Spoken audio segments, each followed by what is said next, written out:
Hey guys, and welcome back. This is ChosenArchitect, and today we're jumping back into some more Project Architect. So I hope you guys are ready. So starting off today, I may have started a project that was a little bit, quite a bit.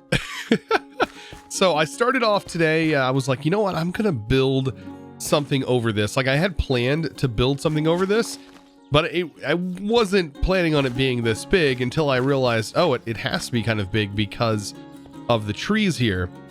And, well, what in the world? Well, it turned out to be quite a big project here. So this is just one of the projects that I have going on. Today we're going to jump into Ars Nouveau. So that's my plan. I went ahead and set up a little area, even have my crop. And then this area I think is going to be home to Ars Nouveau. The only thing I need to get is a telepad over there. I really love these travel anchors. It's going to make my life so much easier. Even ended up producing a bit of EMC while I was working on everything. So let's grab a travel anchor and we'll go ahead and mark that when we get over there. So what do I need to get into this mod? First things first, we start off with the book. So you do get a worn notebook when you start off. So it should be in your EMC table or tablet. And right here, there is a lot in this worn notebook. And believe me, all of this information is very, very useful. But if you just want to follow along with me, that is perfectly fine as well. I'm going to explain some easy ways to get jump started in this mod and get yourself going. The one thing you have to do is mine. We need source gems, so I have those, and then we need to make pretty much all of these materials here. So starting off, definitely a source jar is something that we're going to need. Just going to require glass, and then I recommend a volcanic source link if you can get this. This is how we're going to generate it. So I need lava. Grab a bucket here, and so a volcanic source link is going to be the way that we generate. That we're going to be generating a source, which is the mana that is used in this mod. Then we also need a glyph press, and that is how we're going to make glyphs for our book, all kinds of fun stuff. And then I also recommend making an enchanting apparatus, and then an arcane core, and then some pedestals. So all of this stuff should be EMCable. The pedestals, we're going to need several of. I'm going to go ahead and grab 9 of those. So we'll have one enough to wrap around our enchanting station. And we'll also have enough for automation for our source.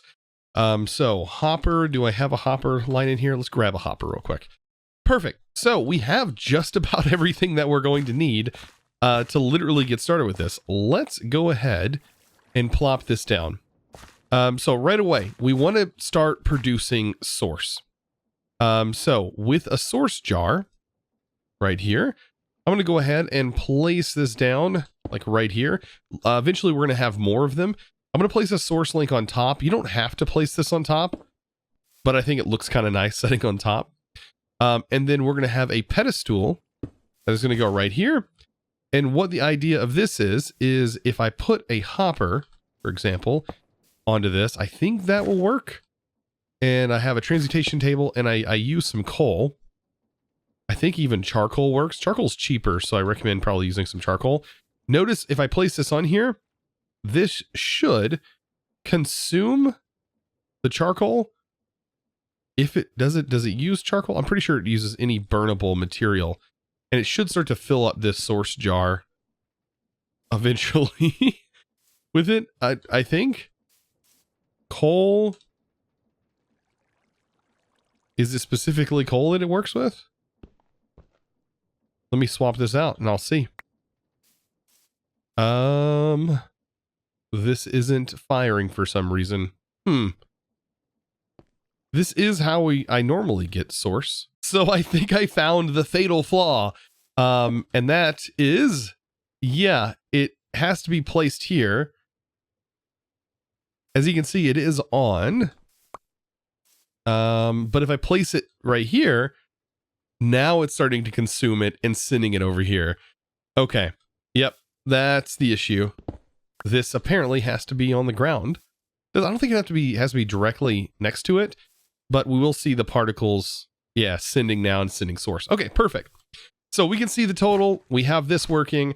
We also want to set this up. So this is the arcane apparatus and the arcane core. I'm going to need a little bit of room for this. I guess we could set it up right here. So this is the arcane core and the apparatus goes on top, I believe. And then we can place these on the sides, just like so. And these are going to be used for enchanting using our source, in which this should be able to see this. Okay. So one of the first things that I want to make is going to be this seed, and I'm going to need some source gems, and these things are not cheap. So source, these actually can be generated, by the way, using the source here with a crystallizer. So I need 4 of these and a seed. And this is how we're going to make our first mage bloom. I'm super excited. So this is how we're going to get into this. So let's go ahead and place the seed in here. Or wait, seed here. Like that. And that will start. As you can see, it's starting to use source. And that should get us the mage bloom seed. I wish there was more noise and stuff, but you know, that's basically it. All right, so mage bloom seed, and is it affected by bone meal? I believe it is. So let's go ahead and bone meal this. There we go. I'm also going to I'm going to turn this entire area here into that. There is a source that you can use that will basically take crop growths and will turn it into source as well. And that's probably a pretty good one to use, especially for setups like this. I believe we can take this. Can we convert? I don't think this gives you the mage bloom seed. I think you have to make... Oh, you have to make the mage bloom seed. You have to make more of them. Okay. Well, at least I can bone meal them. I'm going to turn this back into wheat. I thought I was able to use more of those. But anyways, we're going to need several of these because this is how we're going to make our outfits and how we're going to make several of the interesting things that this mod has to offer. So with all of that made, the next thing we need to make is a spell book. And this is going to require all of our basic like tools and such. I think I have all of these. Oh, I have some of these stored. I don't know. I don't even think I managed to get into full iron tools because we jumped into Tinkers, which just had better equipment. So now that I have that, I can save this and I just need a book. Perfect. And we have like this book starting out. It may look weak, but this bad boy is pretty powerful early on. So by default, we get a couple of spells that we can generate. And I mean, we can do a couple of different things. We can fire this spell, we can cast on ourselves, and we can interact with things we touch. So by default, it's pretty powerful. We have a harming spell and we have a break spell. So right off the bat, we can go, all right, anything I touch, I want to break. And we can just call this break. And I mean, straight up, this first spell can break blocks. When we look at the block that we would normally be able to interact with, we can straight up break it. And it works all the way up to, it's basically like an iron pick. So assume it to be an iron pick. So it can break diamond, but it can't break obsidian. We need some extra things to be able to break obsidian.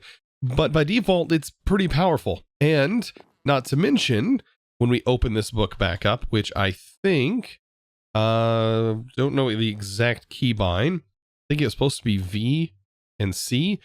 We're going to have to go into the keybinds and probably set those. So yeah, by default, there's a couple of different keybinds. I decided to go ahead and set my open book to Z, and then my mouse has some buttons on it. So I have one of those paired to the hot wheel that you can pull up, or the quick select menu, which is really, really nice, that radial menu. So once we have more than one spell, like let's say I want a project spell that does break, and we can call this range break. Now I can swap between the regular break and range break. And range break will do exactly what you think it does. It'll break blocks that are at a range. So once we start making some glyphs, we can start doing some things that, for example, will auto collect the blocks that, let's say, I break at a range, which is really handy for those tricky to reach blocks that you just don't want to have to climb up to get.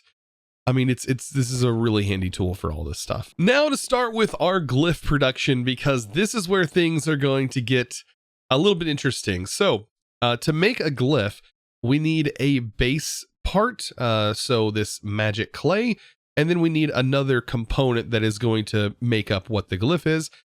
So as you can see, all of these are tier 1 glyphs. You can search this up by just typing tier 1, and we'll get all of the basic tier 1 glyphs. These are all going to be very useful.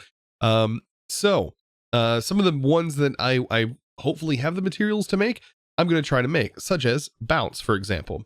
But I do need this first. So I'm going to need some clay, because I don't think I have some of that in my refined source system. So let's go ahead and make some of this.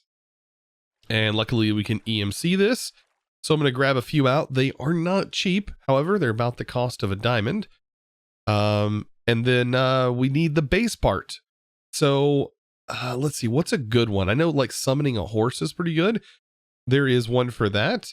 There's a snare. There's one that opens a crafting table. I think bounce is really good. So let's set up one that'll will give us some nice travel abilities. So we have launch and leap. I believe leap is the one that I want. So leap is going to be a wilden wing, which we definitely have. And I definitely want bounce, which is going to be a slime ball. So slime ball and a wilden wing. So let's go ahead and grab that. And then I should be able to just teleport to our Ars area and place down our press. So the press is going to, use some of this source that we've been generating. And let's go ahead and place one of these down. First, I place this down, and then I can put the wilden wing in, and there we go. It's literally that simple. So getting any of these set up is just as simple as this. And then when I right click it, any of the spell books that I have in my inventory will learn it. So if I had more than one spell book, it will learn these because these are actually book bound. Later on though, you can actually copy books, but it's not super cheap. So you can see leap was unlocked. So now we have the ability to set up leap. And then what's the next one that I want to set up? We can pop this in here and slime ball. And yes, this does use a little bit of source every time it does that. So it's not free. It does cost, like I said, some sort of mana. But once we learn this, you can actually do some really crazy stuff with just these two spells. So let's go to an empty slot, and I'm going to say cast to self. We are going to do leap, and then we're going to do bounce. And these two together without any kind of amplifier, which we're going to talk about there in a second, this is a really good way of getting around. So we can say jump. And so this will give us basically like slime boots. And it's almost like a slime sling, but it's forward facing in how it works.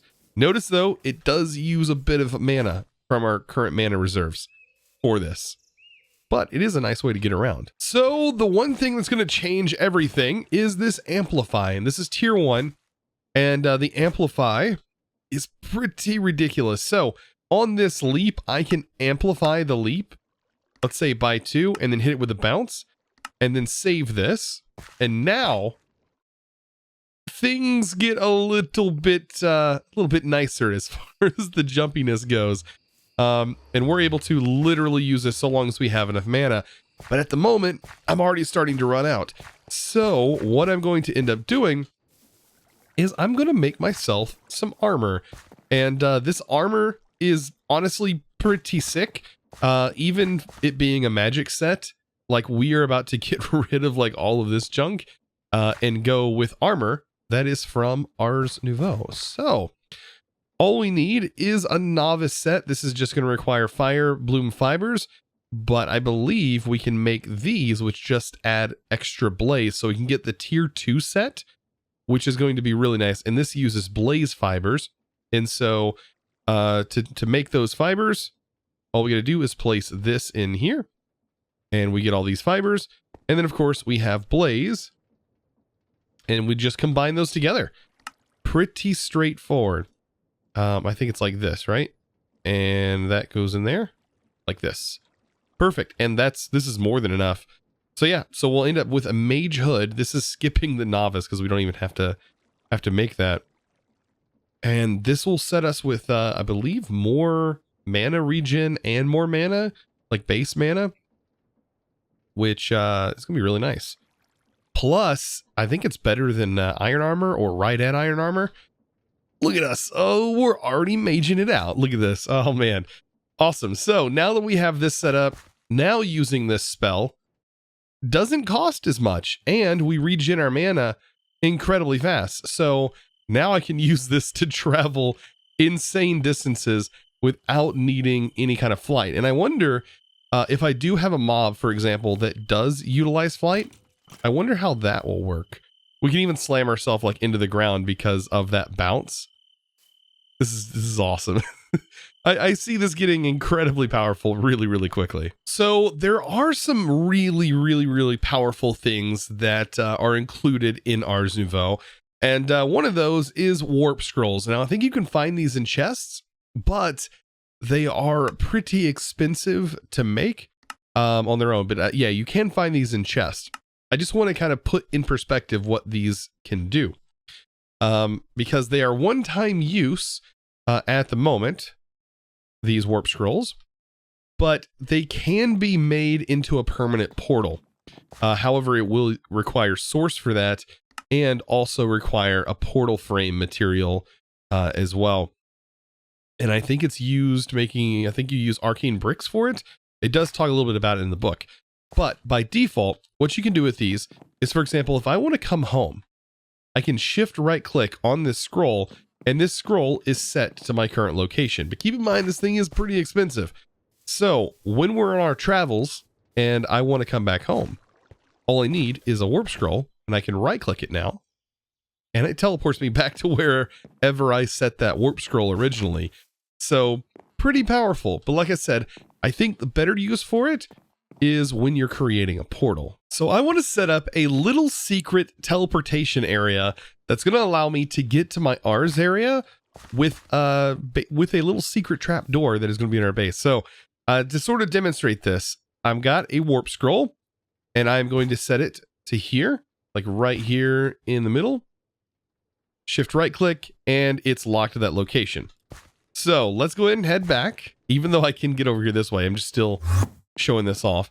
So back here, I'm going to create a little area with our bricks, and this can actually be the size portal of a 1x1. I know it sounds crazy, but it can be done. And all I gotta have is a source jar nearby, like this, and I should be able to toss the portal in there just like that. As you can see, it used the source, created the portal. I'm going to go ahead and close this up here, and the bottom, as you can see, just like that. And I'm going to place a trap door there.